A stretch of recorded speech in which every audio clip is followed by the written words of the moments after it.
I wanted to join the military from the time I was about 5 years old. My whole family was in the Army. I grew up on, like, going to Fort Sill to visit my grandparents, and I just thought that was the way to go. Okay. Life experience. Needed to figure out what to do with my life, and that was a route to do that. First place. Young, average 18-year-old kid that wanted to be a warrior, wanted to be a Spartan. I wanted to get away from my home. Because everybody said I couldn't do it, that I wasn't strong enough, and I didn't want to pay for college. Okay, the people that told you couldn't do it and you weren't strong enough, were those mostly males, or what are you getting it from males and female? School. Well, you can't do it, you're a girl. Okay. So yes, males. Males mostly. But I should say I was the only female or person at all, period, from my graduating class that joined the military. So all the males that were telling me that I couldn't do it weren't trying to do it themselves either.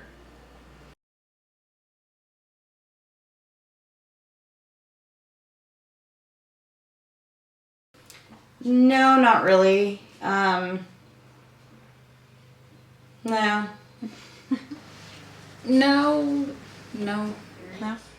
No.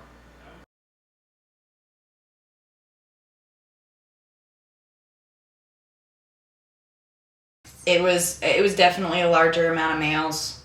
And then the unit that I was deployed with was all males. It was an artillery unit.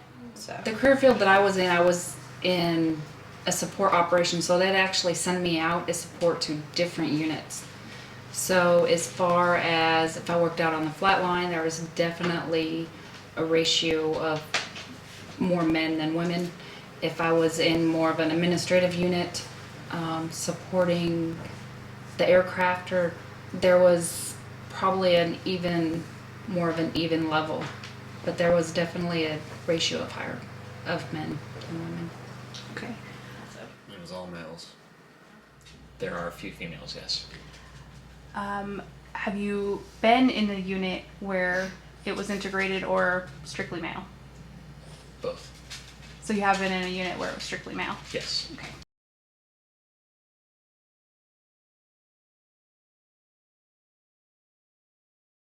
So, I did have an incident, not in my unit, but when I was in training in AIT, we did a leadership development course. It was an obstacle course. And I found that I got the female drill sergeants were more likely to treat females differently. We were doing this obstacle, and it required us to build a human ladder to get everybody up over this 9-foot wall. And I was the, second to last person to go, and the person behind me was a male. And, I reached up and grabbed one of the female's hands, and he locked his hands out for me to put my boot in, and had already, lifted me up, and I was, in the process of pulling myself up, and she grabbed him and yanked him out from underneath me and said, she don't need no help. And I fell and broke my hip because she just refused to let a female be assisted by a male. Do you think that came from the female drill sergeants thinking that they, as females, needed to prove themselves, so that you, as a female, also needed to prove yourself? Yes, and that was, they preached it a lot.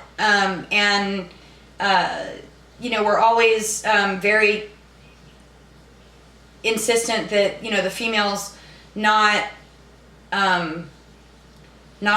dress nicely when they were in civilians or whatever. They kind of tried to make them not be as female or not appear as female. But I think it was because in the time frame when they came in, I believe they were treated a lot differently. Especially, I don't know why, but it seemed like all of the female drill sergeants were under 5 feet tall. So there's kind of a little bit of that Napoleon complex too. So they, they were actually had more problems with the females treating other females that way, not so much the males. I think everybody does, if you're male or female in certain points. You just have to prove your worth in the position that you hold. Making sure that when you go and try to achieve that job, you achieve it. If you don't achieve it, if you're male or female, you're going to be discriminated against. So you never felt that there was things that, like maybe schools or anything like that, that you were not chosen for, someone else may have been chosen for because they were male?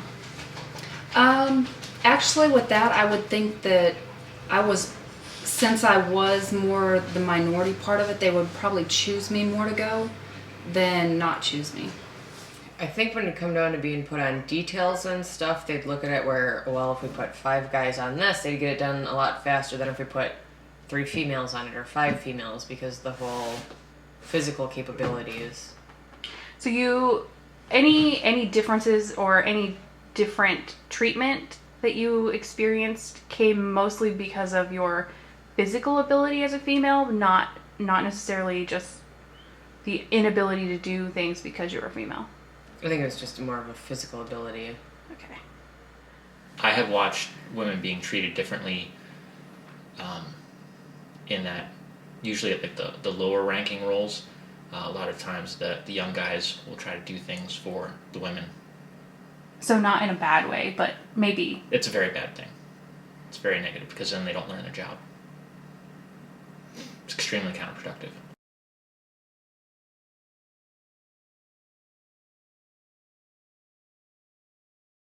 With her was I had to go to her to basically get my malaria medication and get my anthrax shots and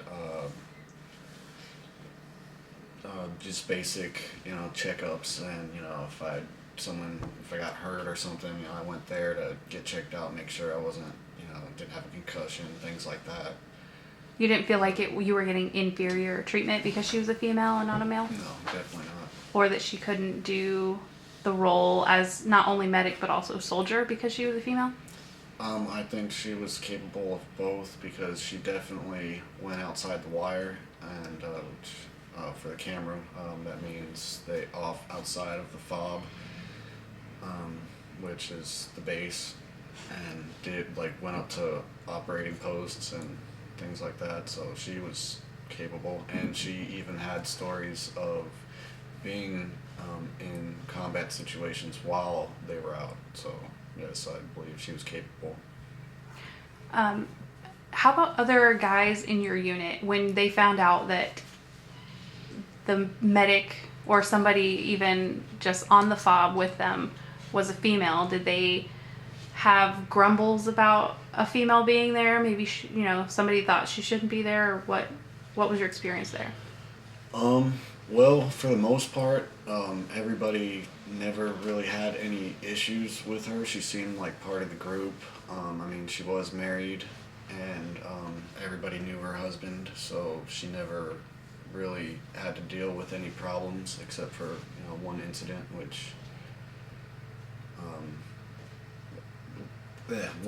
where one guy was friends with them, and people were accusing them of having something going on, but I think that was speculation and jealousy, again, like the first example I had with Billy likes Sarah and so on.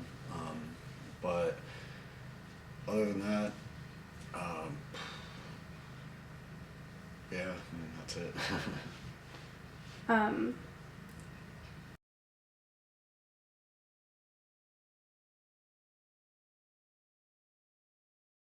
I think it's really awesome, simply because it's already been happening. The women have been in combat. I was deployed. I went out on missions with female MPs that were up in the guns. We don't have a line so much anymore, so that whole front lines, women are out there on mission just as much as men. It's just they don't have the same, or they haven't been able to have the same job title of infantry. but they're still doing the job. So I think it's just now there's going to be more recognition that they're out there doing it. If they feel that they can achieve that job, then let them go out and do it. So you have no concerns with it? Like everyone says, oh, we don't want our mothers or daughters, being shot at. They're already. I mean, if you look at history, we already have deaths and stuff due to, with women, due to that type of situation. Well, women have been in frontline roles for a long time, but I don't see them as being capable of being in the special operations and most infantry. Okay, why do you say that? Generally speaking, for instance, women, like 25% of stress fractures in the U.S. actually come from women in basic training. Their legs, they're just less strong bone density, less strong tendons, less ability to handle excessive weight over long periods of time. And that is required for both of those types of positions? Absolutely. So you think it's more of a physiological reason that women should not be in those roles? I think it's more of there's probably realistically less than 1% of women in the Army that could fill those roles for any amount of time. And then when you take that, so let's say you have a woman who wants to be an infantry officer. So for the first 5, maybe 8 years of her career, she's really tough. She could hold up. But after that, continuing on with that stress of body, it's just going to destroy her. And then if she can't compete, then you're basically putting her into a dead-end job. I don't think it should be allowed. Unless they can do everything to the exact same standard as the males. They shouldn't have to have different standards or lesser standards. I'm not sure how you word it, but they should have to meet the exact same standards physically and everything. There shouldn't be, well, you can be infantry, but you just have to do this instead of the males doing so much more.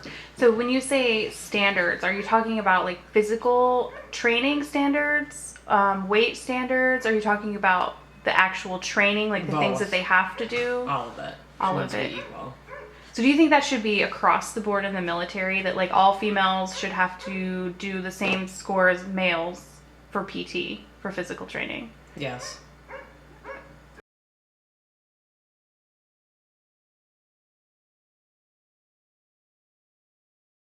Oh, wow, that's a tough one. I'm kind of torn. I believe it's Israel where everybody's required to serve some military time, and I think that would be a good thing, but our draft system is usually just for like wartime purposes. I think everybody should have to serve some military time just to have the experience, male or female.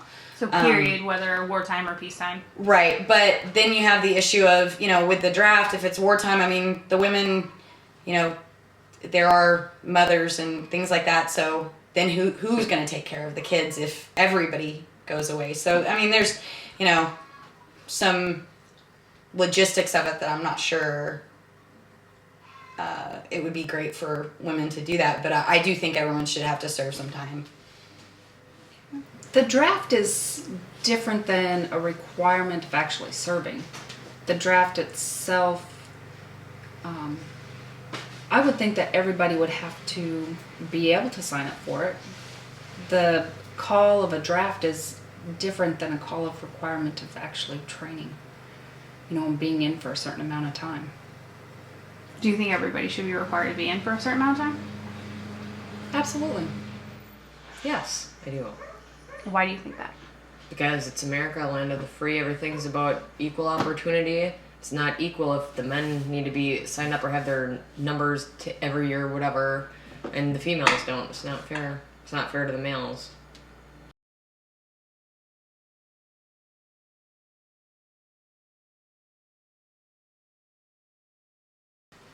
Yeah, and I think they come further and further as years go on.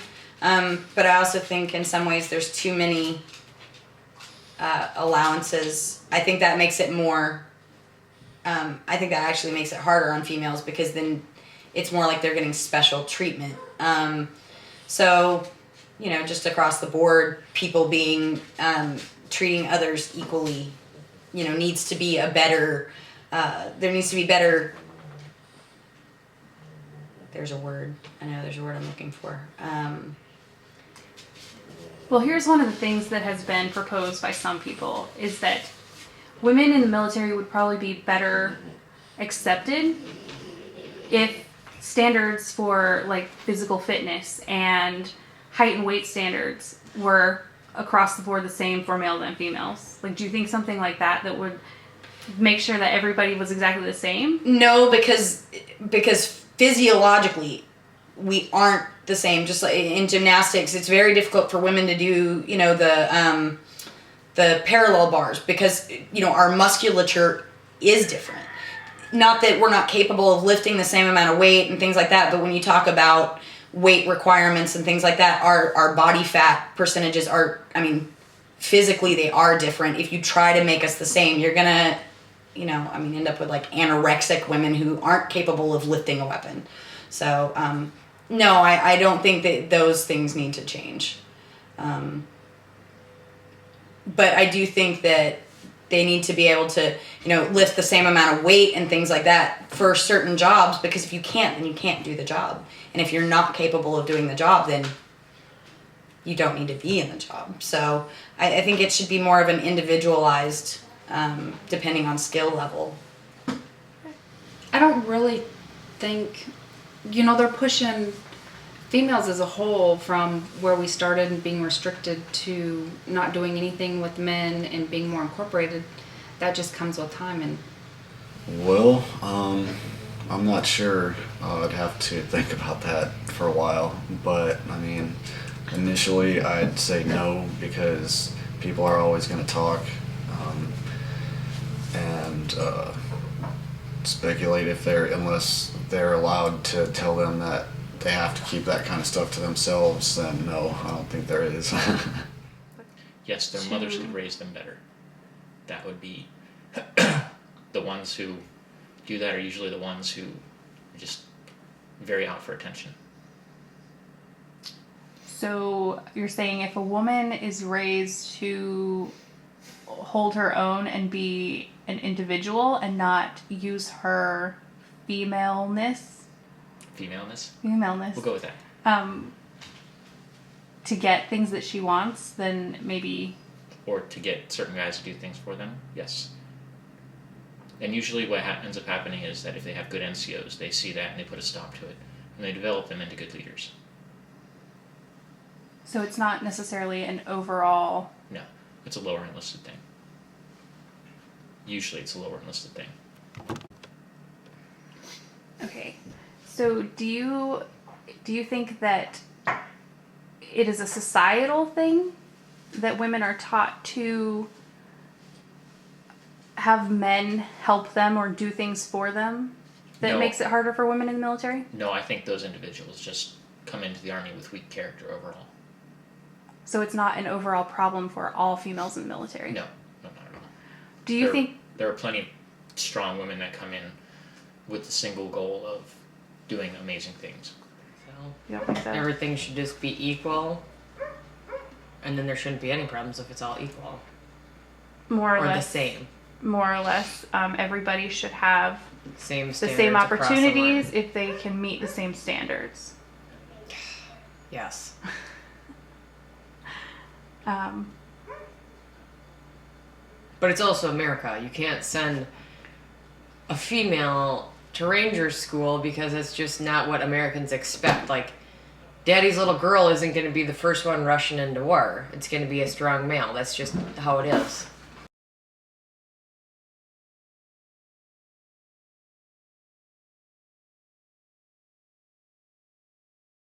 Almost every guy, especially a combat arms guy, will tell you that if they can make it, good luck to them. I don't care if they make it or not. If they can do it, they can do it. I will take anybody that's competent to work beside me.